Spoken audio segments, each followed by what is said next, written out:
Hello student, आज हम पढ़ेंगे कुछ साइंटिस्ट के बारे में, क्योंकि ये भी जानना ज़रूरी है कि किस साइंटिस्ट ने हमारे लिए, हमारी इस दुनिया के लिए क्या क्या किया है। तो आज हम पढ़ेंगे साइंटिस्ट के बारे में। तो सबसे पहला साइंटिस्ट हमारे इस लिस्ट में आते हैं अल्बर्ट आइंस्टाइन, क्योंकि मॉडर्न फिजिक्स जो भी है इन्हीं के बदौलत है। इन्होंने बहुत सारे एक्सपेरिमेंट किए, बहुत सारे रूल्स दिए, जिसकी वजह से हम आज फ्यूचर में स्पेस के बारे में, टाइम के बारे में, टाइम ट्रेवल के बारे में ये सारी चीज़ें सोच रहे हैं। तो सबसे पहले हम शुरू करते हैं आइंस्टीन से, अल्बर्ट आइंस्टाइन से। तो ये है उनका एक प्यारा सा फोटो, और इनके बारे में देखें तो फोटोन, सबसे पहले इनका नाम जब भी दिमाग में आता है अल्बर्ट आइंस्टाइन, तो दो तीन चीज़ें आता है। पहला स्पेशल थ्योरी ऑफ रिलेटिविटी, दूसरा है ई बराबर एम सी स्क्वायर, और तीसरा है फोटोन, जो कि इनका सबसे फेमस और सभी लोग इसके बारे में जानते हैं। तो पहला देखते हैं photon, also known as light quantum. Light quantum, quantum का मतलब क्या होता है आप हम सभी जानते हैं कि पॉकेट ऑफ एनर्जी, जो कि लाइट के पास होता है फोटोन के रूप में। Tiny energy pocket of electromagnetic radiation. Electromagnetic radiation मतलब लाइट के बारे में, यूवी रे, इंफ्रारेड रे, इसके बारे में बात हो रहा है कि इनके पास क्या होता है कि जब भी सन से लाइट निकलता है, लाइट आता है, तो उनके पास छोटे छोटे पॉकेट में क्या होता है, एनर्जी का एक छोटा छोटा पॉकेट होता है, जिसको हम लोग फोटोन कहते हैं। इन्होंने इसके बारे में कंसेप्ट दिया था। This concept originated in Albert Einstein explanation of photoelectric effect, this in which he proposed the existence of discrete energy packet during transmission of light। इन्होंने यही बताया था कि जब लाइट ट्रैवल करती है one place to another place, तो वो सिर्फ लाइट नहीं होता है, उसके पास कुछ एनर्जी भी होता है, और वो एनर्जी फोटोन के रूप में रहता है। ये बात इन्होंने बताया था। अल्बर्ट आइंस्टाइन ने एक और चीज़ सबसे इम्पोर्टेंट और सबसे दुनिया को चौंकाने वाली बात, स्पेशल थ्योरी ऑफ रिलेटिविटी दिया था, जिसको हम लोग relationship between time and space के रूप में भी जानते हैं। मतलब समय और स्पेस के बीच में जो रिलेशंस बताए थे, ठीक है, वो बहुत ही इम्पोर्टेंट और बहुत ही महत्वपूर्ण है। उन्होंने कंसेप्ट ऑफ मास एनर्जी का भी दिया था, जैसे ई बराबर एम सी स्क्वायर। ये बहुत इंपॉर्टेंट है, सभी लोग जानते हैं इस बारे में। अगले हमारे साइंटिस्ट है जे थॉमसन। ये भी काफ़ी इम्पोर्टेंट है। जे थॉमसन इंग्लिश फिजिसिस्ट थे, मतलब इंग्लैंड के थे। नोबेल लॉरेट, मतलब ये नोबेल प्राइज जीत चुके थे फिजिक्स में, ठीक है। नोबेल प्राइज़ क्या होता है? नोबेल प्राइज़ एक वर्ल्ड वाइड एक प्राइज होता है, जैसे भारत में भारत रत्न सबसे हाईएस्ट सिविलियन अवार्ड है, उसी प्रकार से नोबेल प्राइज़ पूरी दुनिया का सबसे हाईएस्ट अवार्ड है। उसमें नोबेल प्राइज़ में लगभग इस 6 गो सब्जेक्ट के लिए, मतलब जो जो इस 6 सब्जेक्ट में काम करते हैं, डिस्कवरी करते हैं, कुछ नया देते हैं, तो उन्हें नोबेल प्राइज़ दिया जाता है। वो है फिजिक्स, केमिस्ट्री, मेडिसिन और physiology, literature, economic and promotion of peace, शांति के लिए भी दिया जाता है।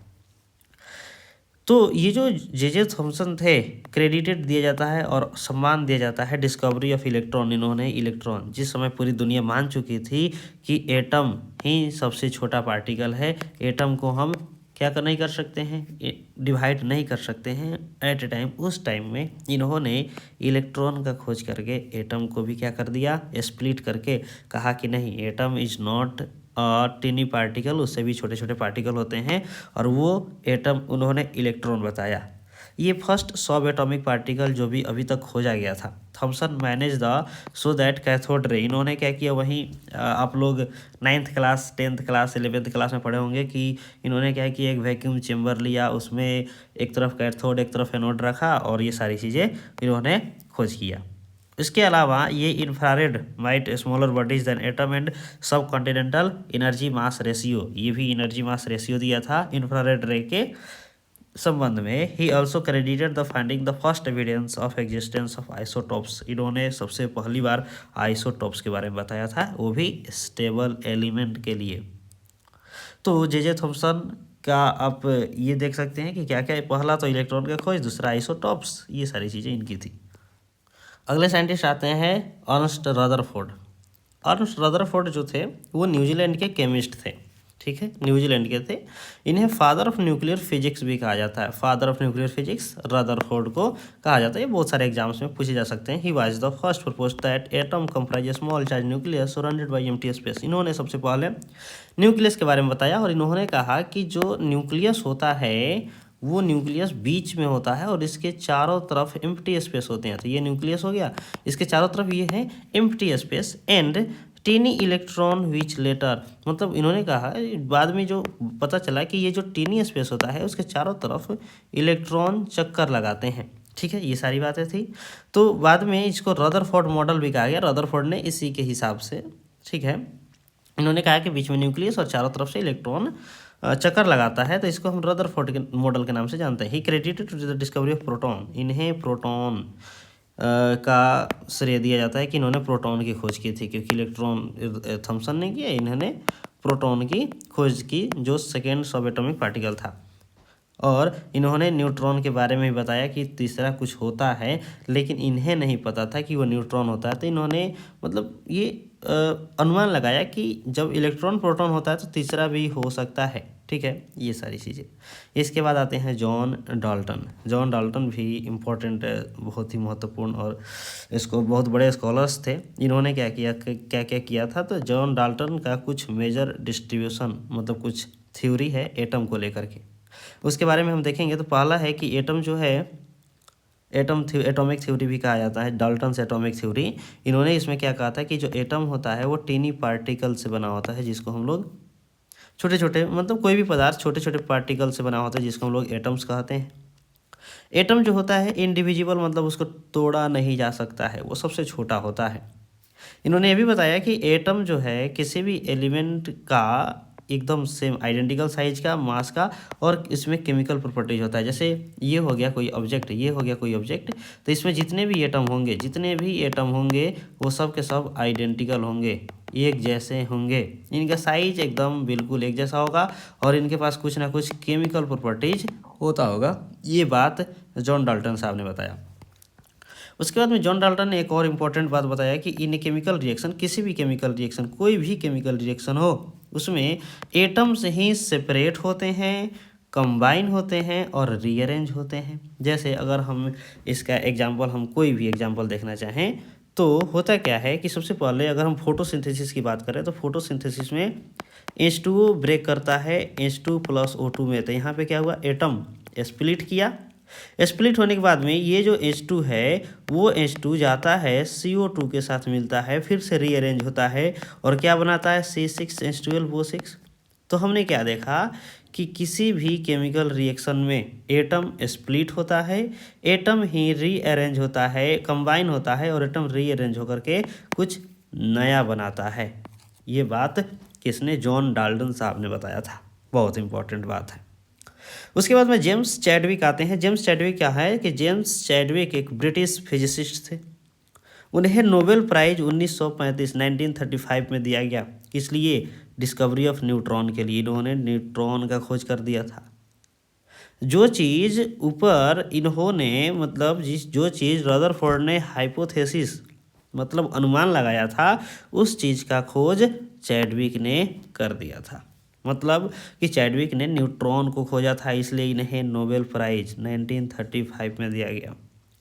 Bombarding of element with neutron, अब देखिए न्यूट्रॉन के साथ बम्बार्डिंग कराया एलिमेंट पे, तो क्या हुआ कि उसमें का जो न्यूक्लियस था हाई एनर्जी मिलने के कारण स्प्लिट हो गया, टूट गया। और देखिए कितना बड़ा चीज़ इन्होंने खोजा था कि उसने न्यूक्लियर को तोड़ दिया, न्यूक्लियर को स्प्लिट कर दिया, जिस वजह से इतना हाई अमाउंट में एनर्जी निकला।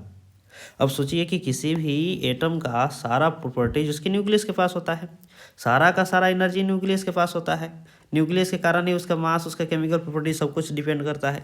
इन्होंने क्या किया, न्यूक्लियस को ही स्प्लिट कर दिया, एनर्जी, हाई एनर्जी देकर। क्या हुआ क्या कि जब ये स्प्लिट हुआ तो काफ़ी अमाउंट ऑफ एनर्जी, बहुत ज़्यादा मात्रा में एनर्जी रिलीज हुआ, और इसी से आगे न्यूक्लियर फिजन, इसी को हम न्यूक्लियर फिजन कहें, क्या कहें, न्यूक्लियर फिजन कहें। और इसका यूज बाद में एटम बम बनाने के लिए किया गया। मतलब जो आज एटम बम, जो आज पूरी दुनिया एक देश दूसरे देश को डराती है, दूसरा देश तीसरे देश को डराती है, क्यों, कारण है एटम बम उनके पास होता है। तो एटम बम का जो पहला थियरी था वो कहाँ से आया था, तो यही जेम्स चैडविक के एक्सपेरिमेंट से आया था। उन्होंने न्यूक्लियर फिजन कराया, जिससे बहुत ज़्यादा मात्रा में एनर्जी निकला, और उसी एनर्जी का यूज करके आज एटम बम बनाया जा रहा है, या फिर बनाया गया। ठीक है, अगले हमारे साइंटिस्ट हैं आइजैक न्यूटन। जिसकी वजह से मैक्सिमम बच्चे परेशान रहते हैं। बहुत बोलते हैं इनको कि क्या ज़रूरत थी इनको इतना सारा रूल बनाने का, क्या ज़रूरत था इनको कैलकुलस खोजने का, क्या ज़रूरत है इनको ग्रेविटेशन फोर्स खोजने का। हम लोग को आज पढ़ना पड़ता है। तो चलिए इनके बारे में आज देखते हैं। यही है हमारे न्यूटन साहब। आइजैक न्यूटन जो थे, इन्होंने डिस्कवरी किया था, जो इन्होंने डिस्कवरी किया था वो लॉन्च पैड बना फ्यूचर डेवलपमेंट का। मतलब साइंस में जो फ्यूचर बना वो किसके कारण बना? आइजैक न्यूटन के कारण। इन्होंने जो नियम दिया उसका इतना यूज हुआ, इतनी सारी चीज़ें इनके थ्योरी पे बनाई गई, सिर्फ इनसे रिलेटेड, इनकी बातों को सुनकर, इनके एक्सपेरिमेंट को देख करके, इनके खोज को पढ़ करके नई नई चीज़ें आज की दुनिया में बनाई जा रही हैं। तो इन्होंने क्या किया? सबसे पहले तो न्यूटन ने 3 गो लॉ दिया था मोशन का, जो कि पूरे मॉडर्न क्लासिकल मैकेनिक्स और पूरे फिजिक्स को बदल दिया। उसके बाद इन्होंने ग्रेविटेशनल फोर्स का रूल दे दिया, ग्रेविटेशनल खोज दे दिया। हेवनली बॉडीज मूव करता है, ये बात बता दिया। हेवनली बॉडीज मतलब होता है इसी ब्रह्मांड में पाए जाने वाले वो सारी मटेरियल ऑब्जेक्ट, जैसे अर्थ, मून, प्लैनेट, स्टार, ये सारी चीज़। इन्होंने उसके मूवमेंट को भी प्रेडिक्ट कर लिया और साथ में ग्रेविटेशनल फोर्स भी दे दिया। उसके बाद इन्होंने कैलकुलस का खोज कर दिया, मैथमेटिकल टूल में कैलकुलस एक मैथ में सबसे बड़ा चीज़। ये बहुत ही बड़ा योगदान था कि कैलकुलस का खोज कर दिया इन्होंने, मैथ में दिया।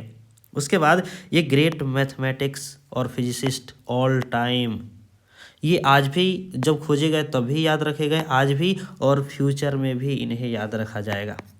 ठीक, चलिए अगला पढ़ते हैं। चार्ल्स ऑगस्टिन डी कूलम्ब, जिन्हें आज हम लोग कूलम्ब लॉ के नाम से जानते हैं। चार्ल्स ऑगस्टिन डी कूलम्ब, जो उनको अच्छे से हम लोग कूलम्ब लॉ के नाम से जानते हैं। जो कूलम्ब लॉ है, ये जो कूलम्ब आया है यह इन्हीं के नाम से आया है। और ये जो इलेक्ट्रिक चार्ज का जो ऐसा यूनिट कूलम्ब होता है, ये भी कूलम्ब इन्हीं के नाम से आया है। तो इन्होंने क्या ऐसा एक्सप्लेन किया था? सबसे पहले एक्सप्लेन किया था electrostatic attraction and repulsion. Same charge हम लोग पढ़े हैं ना, सेम चार्ज जो सब माइनस माइनस आता है तो एक दूसरे को रिपेल करता है, और प्लस माइनस अपोजिट चार्ज एक दूसरे को अट्रैक्ट करता है। तो ये अट्रैक्शन और रिपल्सन का नियम इन्होंने ही बताया था कि ऐसा ऐसा होता है। Law of electrostatic repulsion put the forward of English scientist Joseph, जिसको बाद में जोसेफ प्रिस्टले ने प्रूफ किया था। तो इन्होंने क्या किया था? फ्रैक्शन पे भी काम किया था, मशीनरी फ्रैक्शन पे भी काम किया था, इलास्टिसिटी पे काम किया था, मेटल और सिल्क फाइबर के। और इलेक्ट्रिक चार्ज का जैसा यूनिट होता है वो कूलम्ब के नाम से ही रखा गया था। इसके बाद आते हैं जॉर्ज साइमन ओम्स लॉ, इनके नाम से ओम्स लॉ हमारा जो इलेक्ट्रिक करंट में हम पढ़ते हैं। तो जॉर्ज साइमन ओम जर्मनी के थे। ये डिस्कवर किया था law named after Ohm's law, इनके नाम पे ही ओम्स लॉ का नाम दिया गया। इन्होंने क्या किया है कि करंट, जो इलेक्ट्रिक करंट ऑफ कंडक्टर से ही इलेक्ट्रिक करंट पास होता है, वो डायरेक्टली प्रोपोर्शनल होता है वोल्टेज का। मतलब क्या होगा कि जो करंट है वो डायरेक्टली प्रोपोर्शनल होता है वोल्टेज का, और इन्वर्सली प्रोपोर्शनल होता है रेजिस्टेंस का। मतलब अगर रेजिस्टेंस बढ़ाएंगे तो करंट घटेगा, और वोल्टेज बढ़ाएंगे तो करंट बढ़ेगा। ये बात किन्होंने कहा था? कि ये बात जॉर्ज साइमन ओम ने कहा था। हमारे अगले साइंटिस्ट हैं माइकल फैराडे। इन्हें कौन भूल सकता है? इनको देखकर तो कितने बच्चे मोटिवेट होते हैं, कितने साइंटिस्ट मोटिवेट होते हैं। जिनको भी अगर फेल्योर से डर लगे, बस माइकल फैराडे के बारे में आप पढ़ लेना जा करके, सारा फेल्योर गायब हो जाएगा और एक नए जोश के साथ फेल होने के बाद भी जीतने के लिए आगे बढ़ जाओगे। तो देखिए इन्होंने क्या था, Faraday was the man devoted to his discovery with experimentation. इन्होंने इतना एक्सपेरिमेंट किया, मतलब ये रुके ही नहीं कभी। He was famous for never giving up. ये साइंटिस्ट से ज़्यादा मोटिवेशनल पर्सन के रूप में, इन्फ्लुएंसर के रूप में फेमस हैं। इन्हें famous he was famous for never giving up ideas that comes of scientific institution. मतलब ये कभी हार नहीं माने। ये इसलिए भी फेमस है कि इन्होंने कभी हार नहीं माना। जो भी इनके दिमाग में थॉट आता था उसे लैब में जाकर एक्सपेरिमेंट में बदल देते थे। इन्होंने कि जो भी आइडियाज़ आया उसको एक्सपेरिमेंट किया, और उसके बाद में ये मल्टीपल फेल्योर के बाद भी नहीं रुके और बहुत सारे एक्सपेरिमेंट किए और हमारी दुनिया को नई नई चीज़ें दी। जैसे इन्होंने इलेक्ट्रोमैग्नेटिक इंडक्शन का डिस्कवरी कर दिया। अब सोचिए कितना बड़ा चीज़ है इलेक्ट्रोमैग्नेटिक इंडक्शन। इस नियम से, इस रूल के कारण आज पूरी दुनिया इलेक्ट्रिक और मैग्नेटिक को एक साथ ला पाई। दोनों का यूज करके पूरी दुनिया आगे बढ़ रही है आजकल। इन्होंने बेंजीन का आविष्कार किया, ये देखिए बेंजीन का डिस्कवरी किया, मतलब थे फिजिसिस्ट, बायोलॉजी केमिस्ट्री में घुस गए। ये देखिए इन्होंने benzene, law of electrolysis, electrolysis means वही होता है ना इलेक्ट्रिक का यूज करके वाटर को ब्रेक डाउन कर देना। वहीं Michael Faraday, revered scientist of all time, इन्हें रिवर्ड साइंटिस्ट मतलब ये मतलब हमेशा हमेशा के लिए इनका नाम भी जाना जाएगा पूरी दुनिया में। नेक्स्ट है थॉमस एडिसन। थॉमस एडिसन ने भी बहुत सारी खोज की हैं, इनका भी नाम काफ़ी इम्पोर्टेंट है। इन्होंने कार्बन रियोस्टेट जैसे कार्बन रॉड के बारे में इन्होंने खोज किया कि कार्बन रॉड हम कैसे एज ए इलेक्ट्रोड हम यूज कर सकते हैं, ये सारी चीज़ें। लाइट के बारे में इन्होंने खोज किया, मोशन पिक्चर कैमरा के बारे में, इलेक्ट्रिक लैम्प के बारे में और थर्मिक इमिशन के बारे में। ये अमेरिका के ग्रेटेस्ट इन्वेंटर हैं। इन्होंने बहुत सारे ऐसे डिवाइस बनाए जो मास कम्युनिकेशन और इलेक्ट्रिक पावर जनरेशन से रिलेटेड था। ये अपने बहुत सारे प्रिंसिपल, ऑर्गेनाइज्ड साइंस और टीम वर्क के साथ काम किया और पूरी दुनिया को बहुत सारी नई नई चीज़ें दी। तो आज हमारे साइंटिस्ट के लिस्ट में इतने साइंटिस्ट के बारे में हमने क्या बताया, एक ब्रीफ इन्फॉर्मेशन दिया। अगर आपको ये वीडियो पसंद आए तो लाइक कीजिएगा, शेयर कीजिएगा, चैनल को सब्सक्राइब कीजिएगा और कमेंट जरूर कीजिएगा कि किस साइंटिस्ट के बारे में आप जानना चाहते हैं। हम जरूर उस